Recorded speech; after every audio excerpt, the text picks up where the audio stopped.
ties into the last thing we talked about. Like, I think you were saying that you just approach things and you want to deal with things straight away. And I think like learn, and like you said about cultivating a resilient mindset, it's a skill that anyone can build on. And I think having difficult conversations is the same thing. Like, I'm not confrontational, so I've had to teach myself to really step up and make myself do it. There's always ways you can learn to do it depending on what your personality type is.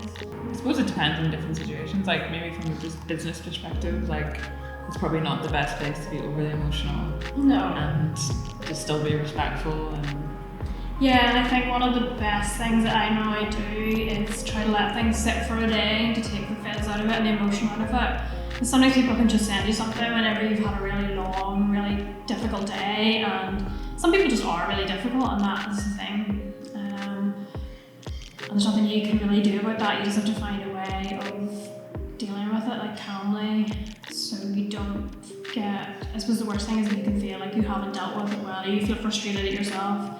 So you've got to set yourself up to succeed by taking a bit of time, I think, to let both people take the emotion out of it. Definitely. I've made a rule for myself that I don't act on my emotion.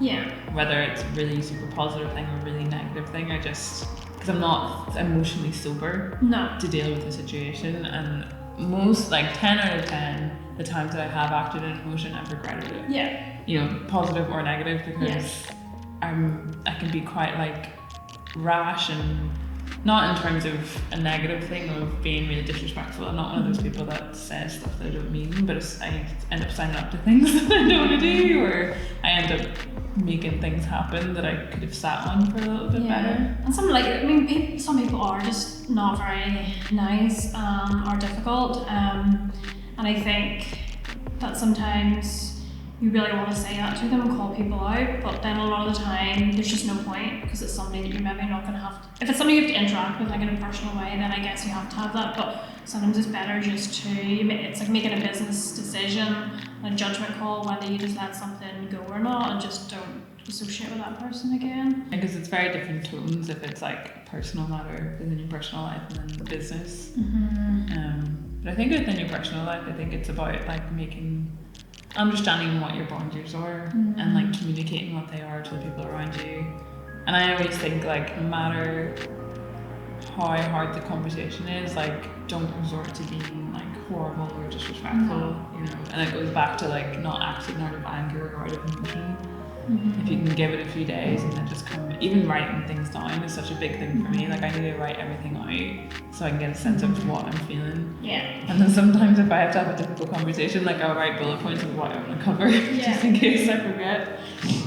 Yeah, because you have to know when to stand up for yourself as well. Because there is people that, I mean, one of the things I try to do now is every day is I think it was Brene Brown said it, people are doing the best they can. So even really difficult people, maybe just, and most of the time you do feel sorry for them, because they just obviously have really difficult lives if they're being really difficult, but something really, it's usually something really petty and small, and there's no need for it. But I suppose it's just remembering they're like doing the best they can, and I think the idea of making like bullet points is really good, because you do have to also, as you say, boundaries. So you do have to know when push comes to shove, when some stuff you can let go, so maybe somebody you don't have to interact with, but if it's like a regular client, or sometimes you just need to stand up to some people that are the best of the world, like bullies, and will take advantage of you and just railroad over the.